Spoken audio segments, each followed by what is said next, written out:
오늘 조직 신학은요, 사람의 삼위일체입니다. 데살로니가 전서 5장 23절, 사람의 삼위일체입니다. 데살로니가 전서 5장 23절 같이 읽고 시작합시다. 또 바로 그 평강의 하나님께서 너희를 온전하게 성별하시기를 원하노라. 또 내가 하나님께 너희 온 영과 혼과 몸을 우리 주 예수 그리스도께서 오실 때까지 흠없이 보존해 주시기를 기도하노라.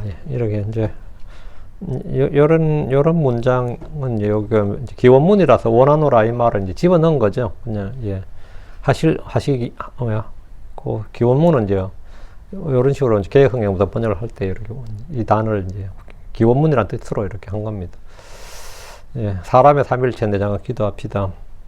위대하시고 거룩한 주 하나님 감사합니다. 하나님 이 시간 은혜를 말해 주셔서 주의 영을 충만케 하시고 복을 주시고 또 지혜의 계시를 주셔서 저희가 하나님의 말씀을 통해서 잘 배울 수 있도록 해주십시오. 또 성경의 진리를 잘 깨달도록 지각의 영을 열어주시길 원합니다. 성경을 펼쳐서 보여주시고 저희로 하여금 또 늘 하나님의 말씀에서 나오는 그 빛을 보게 해주시길 간구합니다. 전능자 주 하나님께서 이 시간 말씀을 전하는 자나 듣는 자가 모두 주 앞에 있사오니 주께서 은혜를 충만케 해주시고 또 저희가 늘 이 말씀에서 오는 또 은혜와 복을 잘 누리도록 해주시고 마음에 이것을 쌓아두고 또 숨겨두게 해주시길 간구합니다. 전능의 주 하나님 참 이 시간이 은혜로고 복된 시간이 되도록 해주십시오. 감사드립니다. 주의 성기도합니다. 아멘. 오늘 이 시간은 사람의 삼위일체에 대해 다루겠습니다. 성경은 하나님을 삼위일체로 계시하며 동시에 하나님 형상대로 지음받은 하나님 형상 하나님의 모양대로 지음받은 사람 역시 삼위일체다. 그 사람의 삼위일체 이건 뭐 잘 안 써서 그런지 하나님의 삼위일체에 대한 논쟁은 되게 많은데 사람의 삼위일체에게는 논쟁이 별로 없죠. 사람의 삼위일체예요. 사람의 삼위일체. 하나님의 삼위일체는 사람의 삼위일체를 자연스럽게 이해할 수 있게 하며 영과 혼과 몸의 인간의 구조는 하나님의 삼위일체를 이해할 수 있도록 도와줍니다. 많은 크리스천들이 영혼과 몸이란 이분법적 구조를 말하지만 영혼은 한 단어로 보는 게 아니고 영혼은 한 단어가 아니고 영과 혼 둘입니다. 영혼은 영과 혼이라는 뜻이지 영혼이 한 단어가 아니에요. 영혼은 복합어입니다. 영과 혼이란.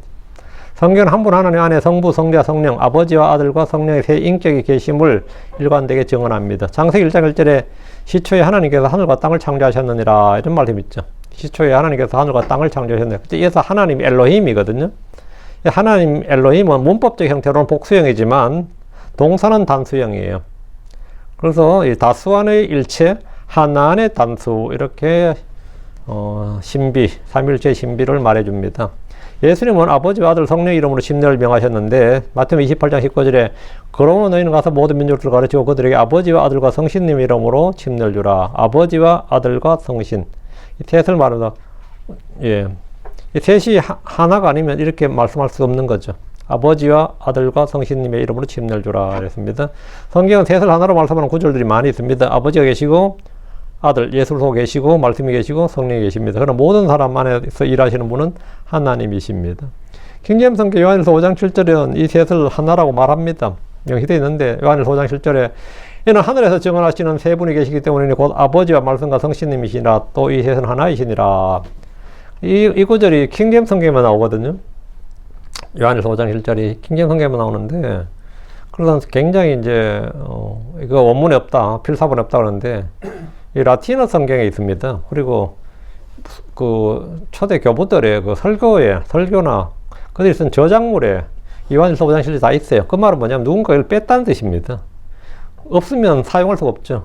그래서 요한일서 5장 7절이 있었기 때문에 그래서 이제 킹제임스 학자들이 요한일서 5장 7절이 본래 있었네.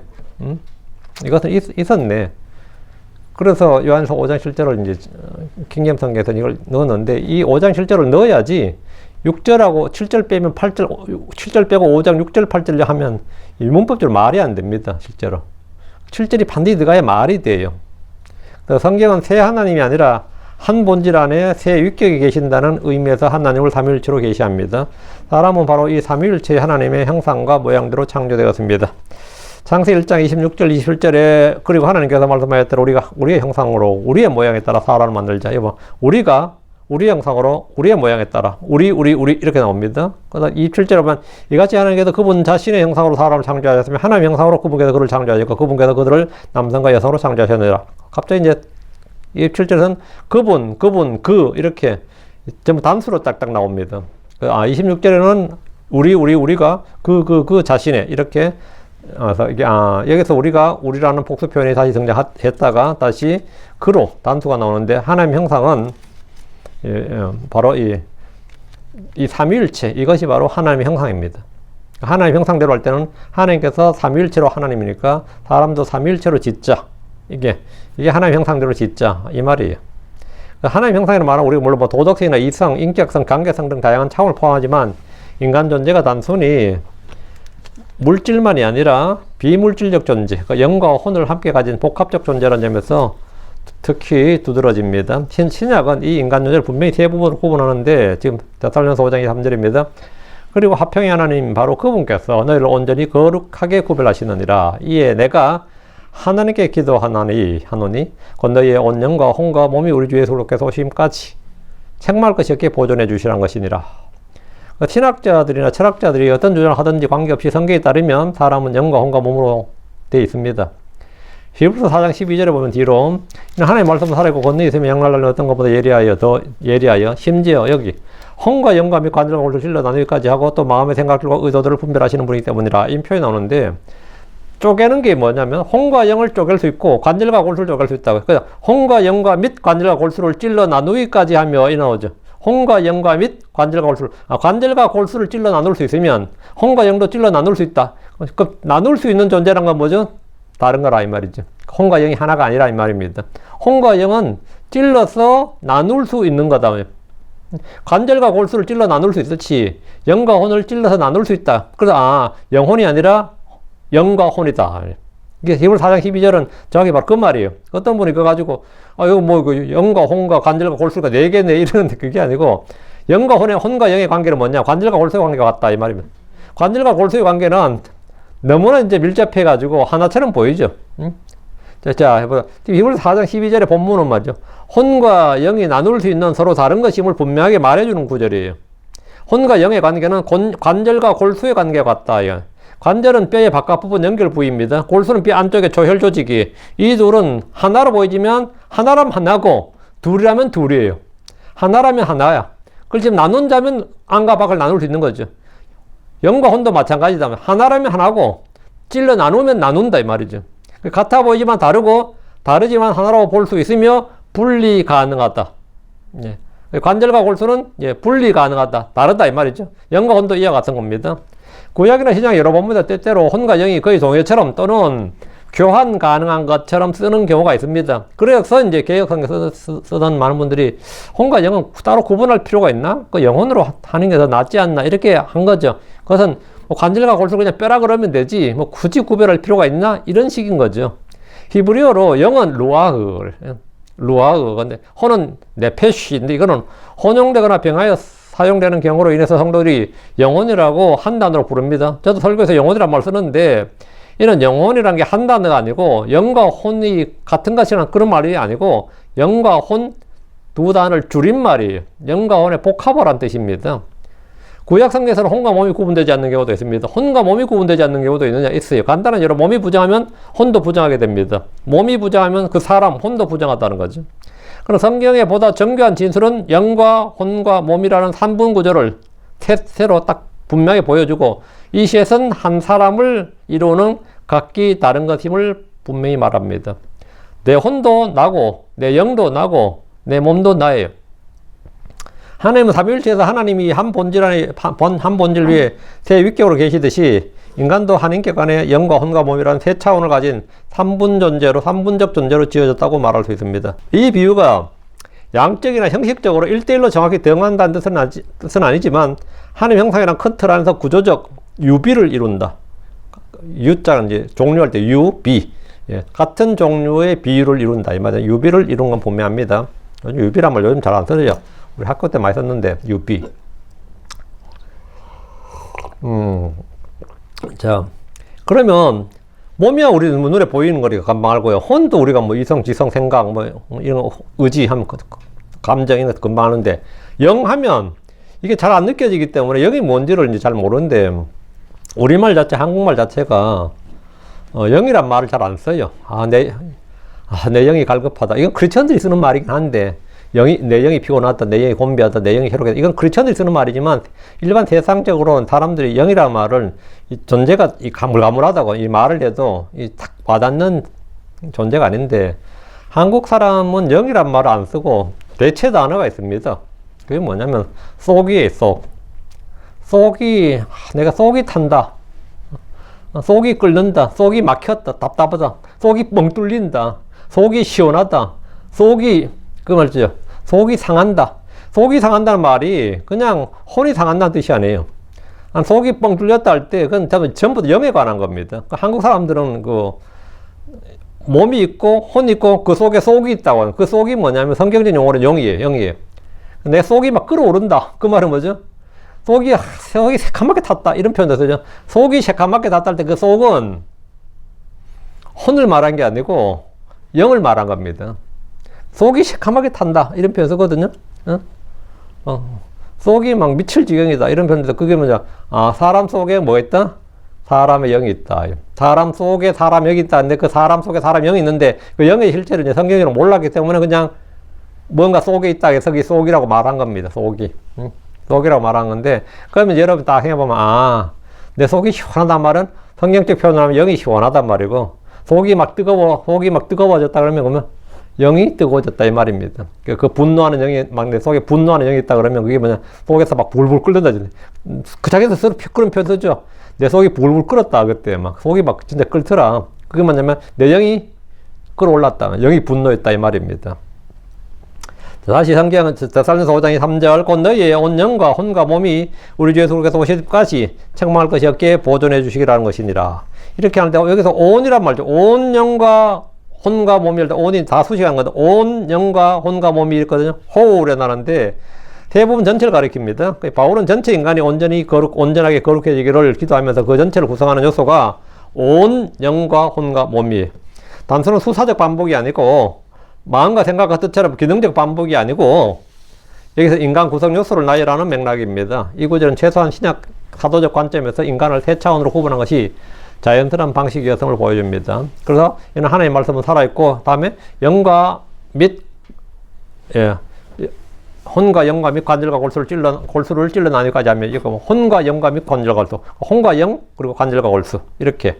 성경은 혼과 영을 관절과 골수와 나란히 두면서 분별 가능하고 쪼갤 수 있는 분리 가능한 서로 다른 것으로 기록을 한 겁니다. 만약 혼과 영이 전체로 같은 것이라면 이 같은 부분은 의미가 없어지는 겁니다.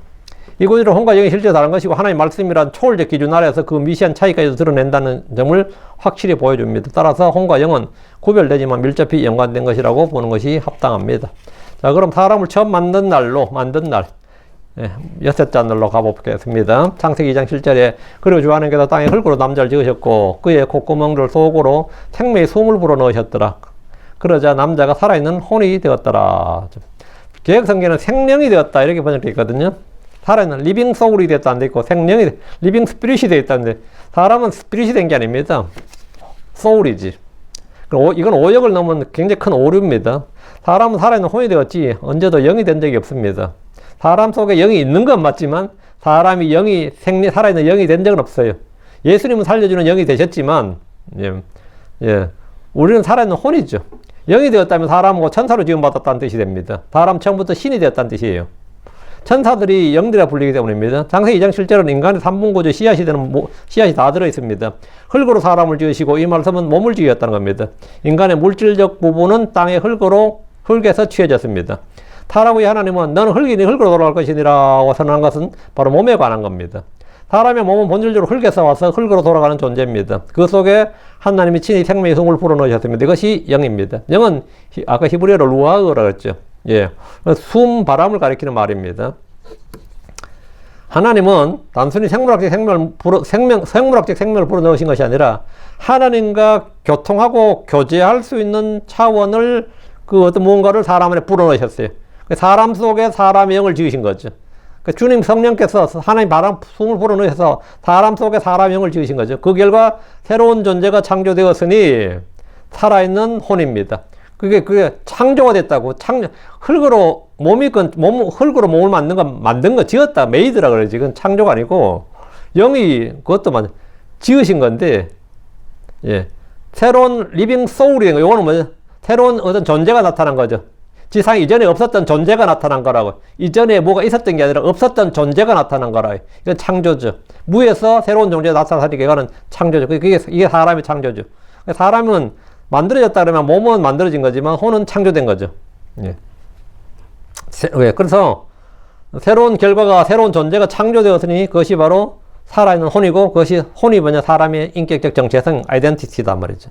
흙으로 지어진 몸 플러스 하나님이 불어넣으신 영의 결합으로 그 결과가 뭐냐 살아있는 혼 사람입니다. 이제 사람이다 하면 혼이 그 사람인 거죠. 예.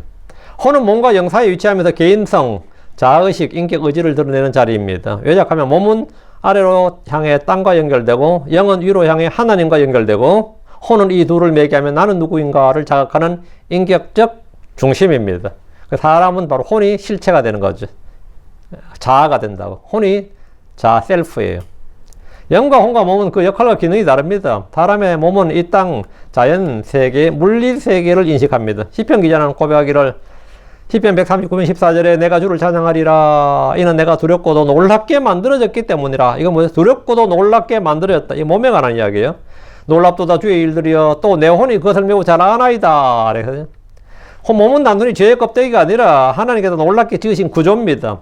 성경은 몸이 흙에서 왔음을 거듭 상기시키는데 창세기 3장 19절에 이는 너는 흙이니 내가 흙으로 돌아갈지니라. 히브리서 9장 21절에도 그리고 한 번 죽는 것은 사람들이 정해진 것이요 그러나 이것 뒤에는 심판이 있느니라 했습니다. 타락 후에 우리의 몸은 죄의 몸, 죽음이 예정된 몸이니까 이걸 사망의 몸이라고 하죠. 사망 선고를 받았으니까 죄의 몸, 죄의 권능 아래 있으니까 죄의 몸, 다음에 죄의 결과로 죽게 되니까 사망의 몸, 부패와 연약 가운데 있는 연약한 몸입니다.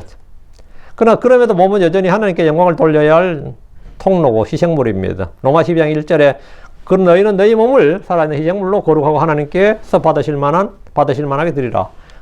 몸이 의의 병기, 그리고 의의 도구가 되고 하나님께 드릴 살아있는 희생물, 리빙 세크리파이스가 된다. 몸은 외적 세상과 세계를 의식하고 인식하는 기능이 있습니다.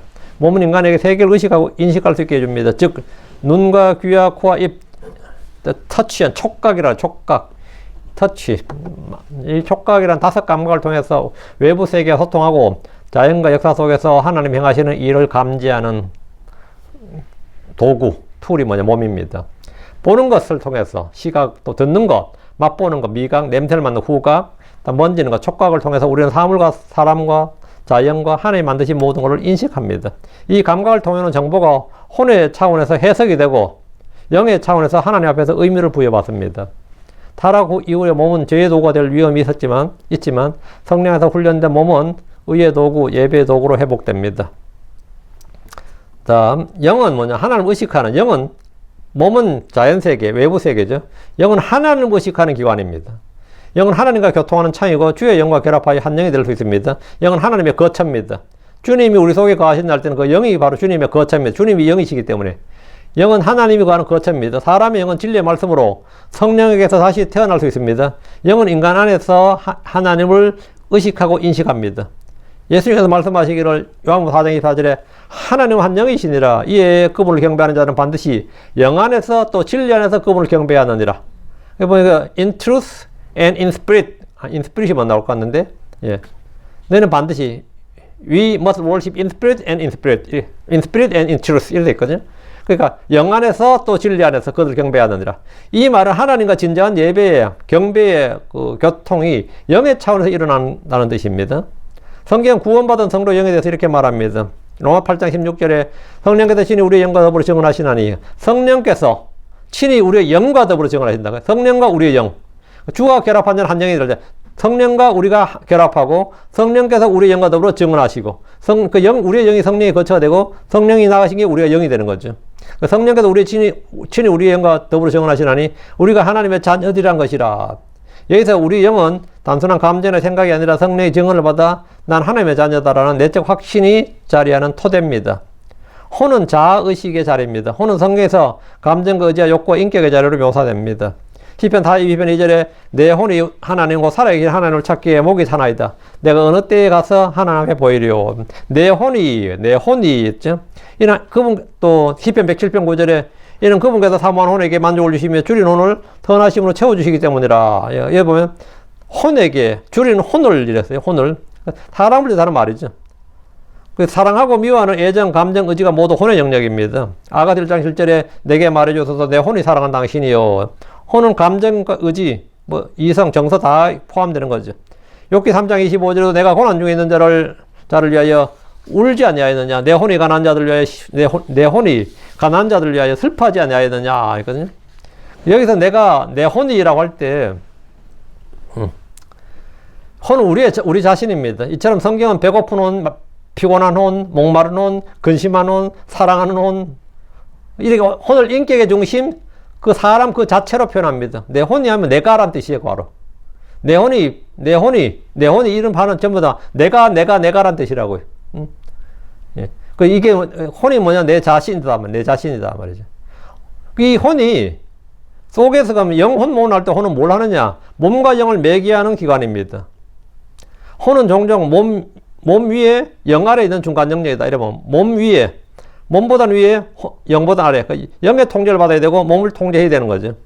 몸에서 올라오는 감각이나 욕구 충동을 받아들이고 영에서 올라오는 하나님의 뜻과 양심의 빛과 성령의 음성을 듣습니다.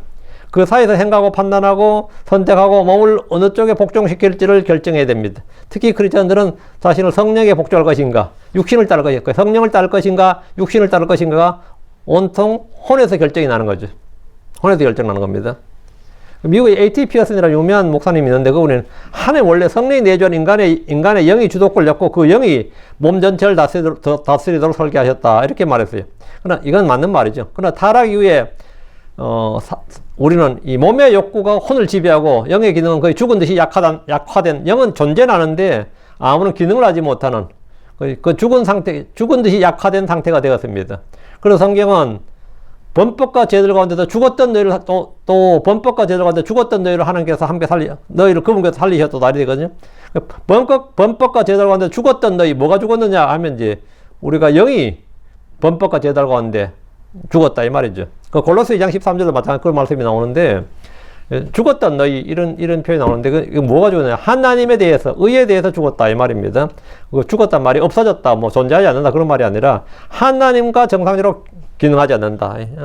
이거 죽었는데 이거 작동 안 돼. 워킹하지 않고 죽었는데 이거 그런 말은 안테나가 이거 죽었는데 요즘이야 뭐 TV 봐도 그런 것 없지만 저희 어릴 때 시골 때는요 TV를 한번 사보면 안 나와. 그러면 앞에 마당에 있는 대나무나 감나무에 거기다가 안테나를 달아요. 근데 산 밑에 있는 집들은 산 때문에 그 전파 가려져서 안 나가서 어쩌냐 100m 이상 선을 연결해서 산꼭대기에다 달았어요. 우리 큰 집도 그랬고 산꼭대기에다 달았어요. 이야, 그 진짜 지금 쳐도 대단하네. 그래서 산꼭대기까지 그 전선을 연결해서 달았는지 그 제가 산꼭대기 올라가지고 매주고 막 그랬거든요. 그러면 거기서 고함 질러야 돼. 잘 나오냐고 방향 틀어 틀고. 근데 이게 뭐 중간에 뭐 노루나 뭐 이게 또 뭐가 짐승들이 해가지고 뭐 선이 끊어지거나 이러되면 안 나와요 또. 그럼 또 안테나 뭐 문제 있네 그러죠. 안테나가 적절히 작동하냐? 안테나가 있지. 근데 그 기능이 있으면 죽었네 살았네는 뭘로 하죠? 기능이 정작 작동하냐 이거. 내 영은 있는데 내 영은 있어. 근데 내 영이 정상적으로 작동하냐 안 하냐 이거죠. 하나님께 정상적으로 작동하면 그게 뭐죠?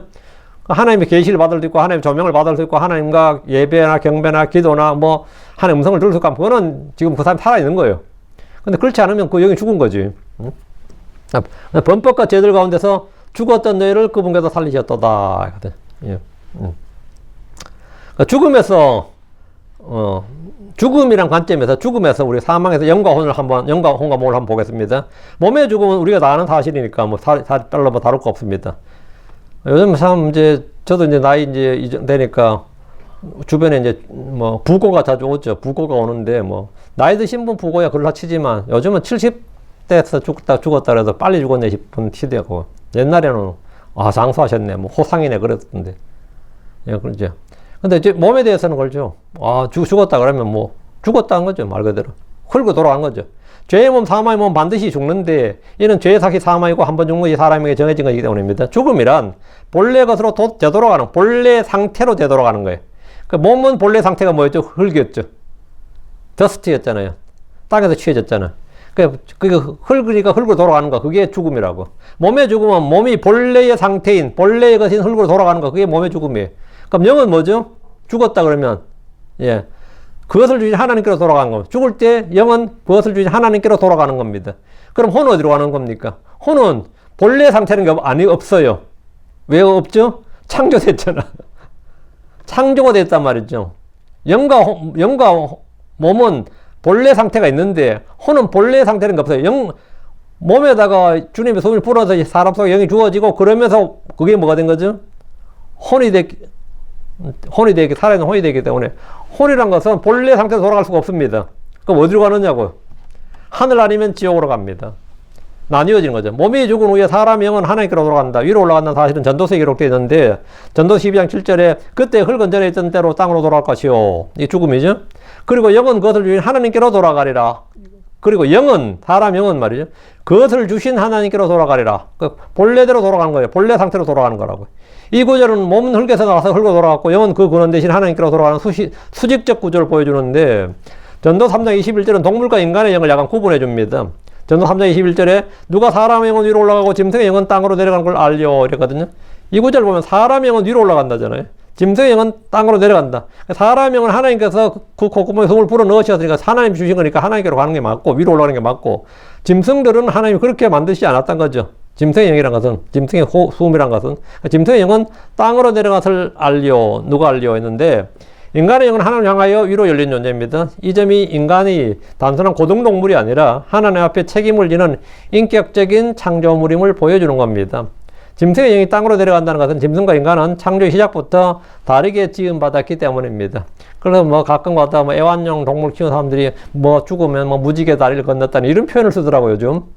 개가 죽었는데, 개가 죽었으면 죽었다 그러지 않고, 뭐라 그러면 무지개 다리, 우리 애가 무지개 다리를 건넜대. 오케이, 건넜다, 지금. 근데 이제 목사님들 상담할 때, 그럼 우리가 하늘 가서 만날 수 있을까요? 못 만납니다, 당연히. 말 같지 않은 소리죠. 짐승의 영은 내 땅으로 내려간다잖아. 그거는 해당사항이 전혀 없는 거죠. 인간과 짐승 가는 건 전혀 달라요. 짐승은 그런 게 짐승은 천국 가느니 지옥 가느니 그 자체가 없어. 하늘도 못 가지만 지옥도 안 가요. 짐승은 그런 게 없다고 아예.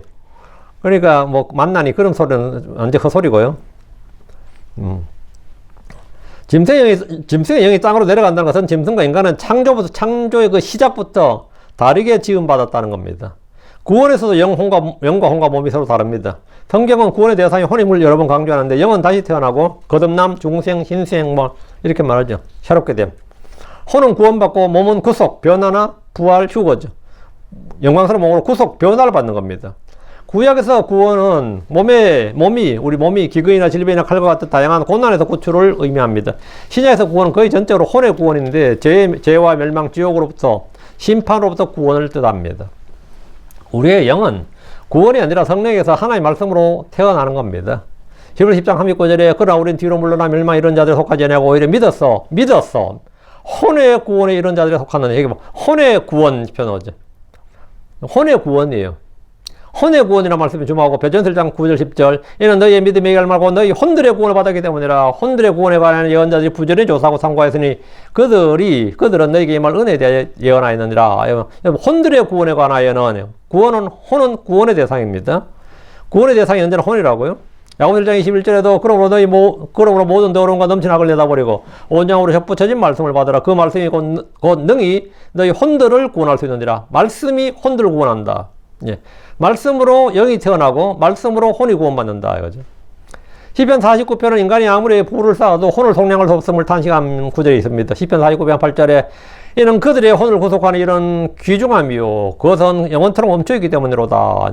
예수님은 십자가에서 바로 이 혼을 대신하여 죽으셨고 사람의 혼이 어디로 가는지가 영원한 운명을 결정하는 겁니다. 자, 누가복음 16장을 보면 죽은 사람의 혼에 대해서 우리가 좀 알 수 있습니다. 부자와 나사로 두 명이 나오는데 거지 나사로는 죽었을 때 그의 몸이 땅에 묻혔지만 그의 혼은 아브라함의 품으로 갔고 부자의 혼은 죽은 후에 그의 무덤이 땅에 있었지만 땅으로 갔죠. 흙으로 갔어요. 갔지만 그의 혼은 지옥에서 고통 가운데 있습니다.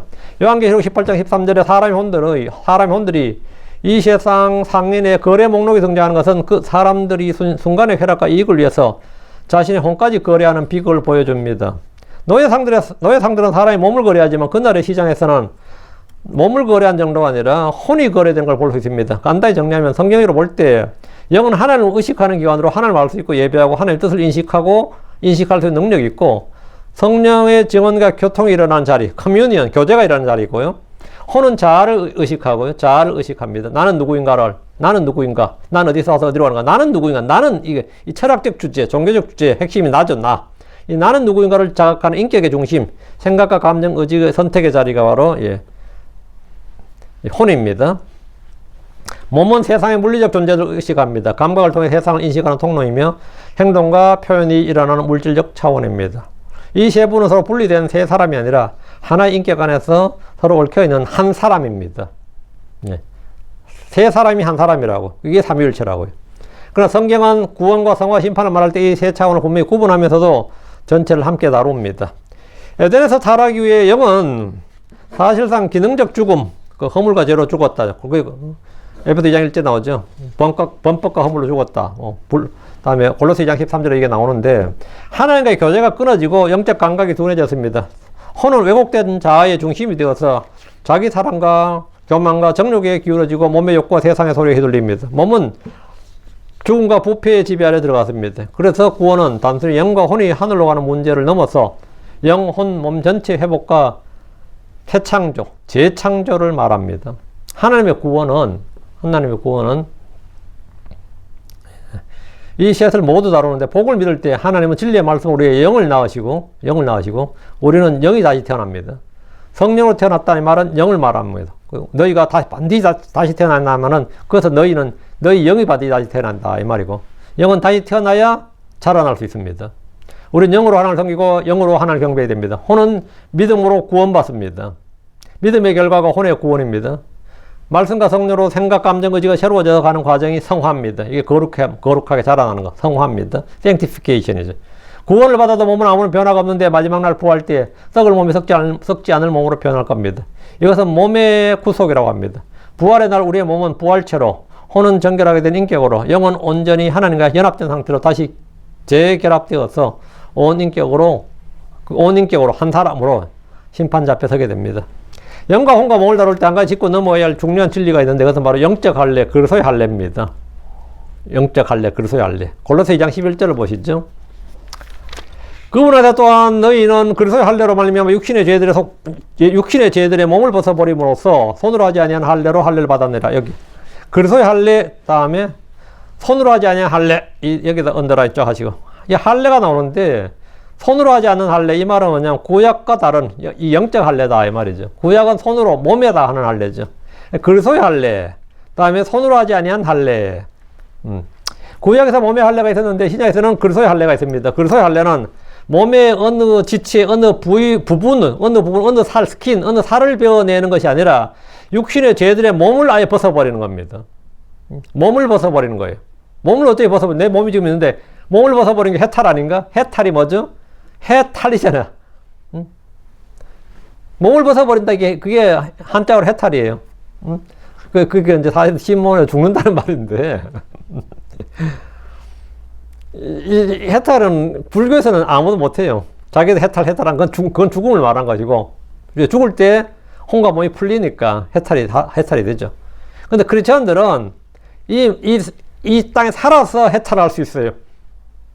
예수 믿는 순간에 육신의 죄들의 몸을 벗어버린다고. 이 할례는 사람이 행하는 것이 아니라, 그리스도의 할례라 했잖아요. 이 할례는 사람이 하는 것이 아니라 예수님께서, 예수 그리스도께서 행하신 예수 그리스도의 할례입니다. 그래서 이 할례는 영과 혼과 관절과 골수를 찔러 나눈 양날선 검으로 인해서 우리의 몸을 혼으로부터 분리하는 겁니다. 몸을 혼으로부터 분리하는 거예요. 그럼 우리 지금 몸은 혼과 사실 분리되어 있는 거, 벗어버린 거죠. 예전에 혼과 몸이 붙어 있었는데 지금은 분리되어 있다고요. 구약에서 부정한 것이 몸에 닿으면 그 혼이 부정하게 되었는데, 이는 혼과 몸이 분리되지 않았기 때문입니다. 구약의 유대인들은 아무리 할례를 받아도 그들의 몸과 혼이, 육신의 몸이, 그 죄의 몸이 혼과 분리되어 있지 않았습니다.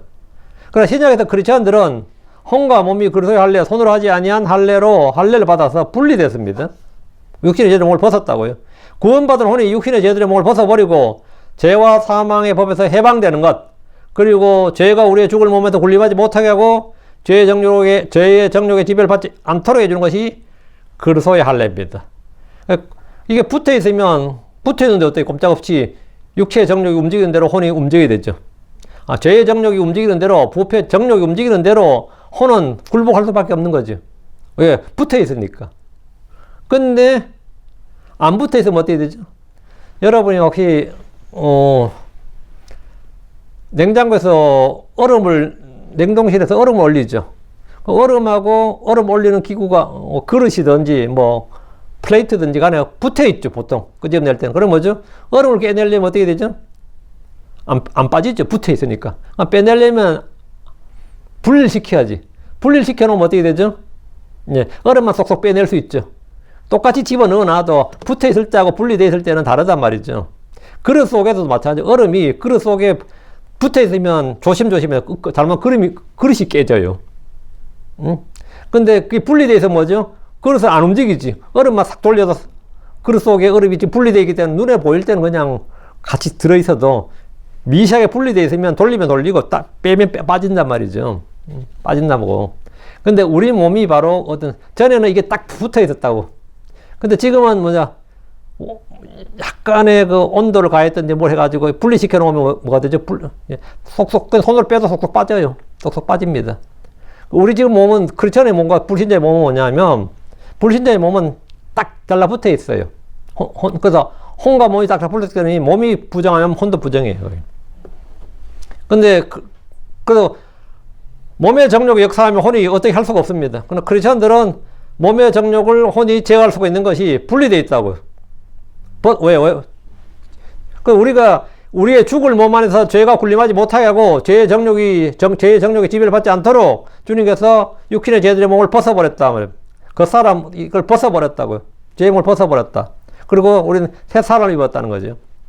이게 뭐냐면 그리스도의 할례입니다. 그동안 혼에 붙어 있으면서 혼을 지배하던 육신의 몸, 죄의 몸, 사함의 몸을 벗어버린 것이 바로 그리스도의 할례요, 마음의 할례고 영적 할례입니다. 이건 굉장히 중요한 거예요. 이게 구조적으로 하나님께서 우리 속에 이미 이루어 놓으신 일이란 말이죠. 내가 그리스도의 할례로 할례를 받았다. 내가 예수 믿는 혼에 그리스도의 할례로 할례를 받았다. 이 말은 뭐냐? 죄의 정욕이, 죄의 권능이 우리 몸 안에서 자유롭게 역사하도록 하지 않고 그걸로 인해서 내 혼이 지배받지 않도록, 그 죄의 권능이 지배를 받지 않도록 되어 있다 이 말이에요. 그래서 죄와 싸우면 능히 이길 수 있도록 되어 있다. 구조적으로. 크리스천들 구조적으로 그렇게 되어 있어요. 그래서 우리가 죄를 이길 수 있는 거죠. 네, 그 구약의 성도와 차이입니다. 결론은 우리는 삼위일체의 하나님 형상대로 지음받은 사람입니다. 하나님은 삼위일체입니다. 한 본질 안에 성부, 성자와 성령이 계시고 서로를 향해 영원히 사랑과 교통을 나누십니다. 이런 하나님이 우리 형상대로, 우리의 모양대로 사람을 만들자, 사람 짓자. 사람 지으실 때 인간이 단순한 단세포적 존재나 순전히 물질적 구성으로 지어질 수는 없었습니다. 인간은 영으로 하나님과 교통하고 혼으로 자신을 자각하고 사랑하고 선택하며 몸으로 세계와 관계 맺고 자연을 돌보는, 다스리는 존재로 만들어졌습니다. 그래서 인간은 하나님을 향해 위로는 열린 영, 이웃과 자신을 향해 안으로 향한 혼, 세계와 창조물을 향해 밖으로 열린 몸을 가진 삼분적 존재입니다. 그러나 죄로 인해 이 구조는 뒤틀렸고 영은 죽은 듯하고 혼은 왜곡되었고 몸은 죽음 아래 놓였습니다. 예수의 십자가 부활은 바로 이 전체 우리의 사람의 그 영과 혼과 몸을 구원하고 회복하기 위해서는 하나님의 사역이었습니다. 예수님께서 행하신 일이 이것을 위한 하나님의 사역이었다고요. 그래서 히브리 10장 39절에 그러나 우리는 뒤로 물러나 멸망에 이르는 자들에게 속하지 아니하고 오히려 믿어서 혼의 구원에 이른 자들에게 속하느니라. 믿어서 혼의 구원에 이른 자들, 이 약속을 붙잡고 영은 성령에서 깨어서 하나님과 교제하고 혼은 말씀에 복종해서 생각과 의지와 감정을 새롭게 하고 몸은 의의 도구로 자신을 하나님께 드려서 이 삼일체의 하나님의 형상을 드러내는 삶을 사는 것, 이것이 바로 삼문적 존재로서 인간의 삼일체, 사람의 삼일체죠. 사람의 삼일체로서 우리에게 주어진 하나님의 부르심입니다. 오늘은 여기까지 사람의 삼일체에 더 간략히 다루었는데, 이미 깊이 있게 다룬 게 아니라 굉장히 아주 얕게 표면적으로 이렇게 다루었습니다. 그래서 그냥 수박 거달기식으로 얇게 다루었지만 가장 기초적인 이 본질적인 것은 들어가 있으니까 잘 이해하시고 깨달으시기 바랍니다. 그리고 더 공부하실 분들은 또 계속해서 저희 교회 홈페이지에도 자세히 나와 있어요. 찾아서 공부하시면 됩니다. 기도하겠습니다. 위대하고 거룩한 주하나님 감사합니다. 하나님께서 은혜 주셔서 주님께서 참 우리를 어떻게 지으셨고 어떻게 만드셨고 또 우리가 어떤 존재인지를 알도록 해주셨는데 제 영이 늘 성령으로 충만하게 하시고 주와 결합한 자는 한 영이라고 말씀하신 대로 제가 영 안에서 진리 안에서 늘 주님을 경배하게 하시고 주님과 성령과 교통할 수 있도록 교제할 수 있도록 해주시길 간구합니다. 주님같이 깊은 친교 가운데 늘 주의 말씀에서 오는 또 주의 성령께서 계시해 주시고 조명해 주시는 것들을 잘 받아들일 수 있도록 해주시고 믿음과 잘 결합해서 마음속에 그것을 담아두고 쌓아둘 수 있도록 해주시옵소서. 그리고 전능자 하나님께서 저희 혼을 또 저희 생각을 새롭게 하시고 마음을 새롭게 하시고 변화를 받게 해주셔서 제가 늘 우리 주님을 섬기는 일이 기쁨이 되고 즐거움이 되게 해주십시오. 그리고 평안 가운데 기쁨 가운데 참으로 저희가 모든 것을 이길 수 있도록 또 저희가 이 죄의 정욕에 세상의 정욕에 굴복하지 않도록 해주시옵소서. 그리고 아버지 저희가 몸을 참 진리 안에 복종시킬 수 있도록 해주시길 원합니다. 저희가 마음과 생각을 바르게 할 수 있도록 해주시고 저희 몸이 죄의 정욕의 도구가 되지 아니하고 오히려 의의 도구가 되게 하시고 살아있는 그 하나님의 그 지체로서 제가 주님께 드리고 또 주님께서 받으시는 그래서 주님을 위해서 일할 수 있는 주님이 이것이 바로 경배의 도구고 하나님께서 일하시는 그런 도구가 될 수 있도록 복을 주시기를 원합니다. 전능자 주 하나님께서 저희 마음을 늘 강건하게 해주시고 또 저희 몸에도 힘을 주셔서 제가 이 썩을 몸이 아버지는 주님 오시는 그날까지 참 썩지 않을 몸을 입고 죽지 않을 몸을 입고 영광스럽게 변화될 때까지 아버지는 좀 강건하게 또 건강하게 그렇게 살 수 있도록 도와주십시오. 또 몸이 아픈 지체들 기억해 주셔서 어디 모두 다 강건을 있게 하시고 늘 예배를 드리는 시각에 또 예배를 드리는 장소에 나오는 일에 불편함이 없도록 해주시고 또 하나님의 말씀을 읽어야 할 때 또 그걸 들어야 할 때 또 몸의 불편으로 해서 좀 장애 고통을 받지 않도록 또 방해받지 않도록 해주시길 간구합니다. 전능자 하나님께서 늘 평안을 주시고 기쁨을 주십시오. 감사드립니다. 주의 성교답니다. 아멘. 아멘.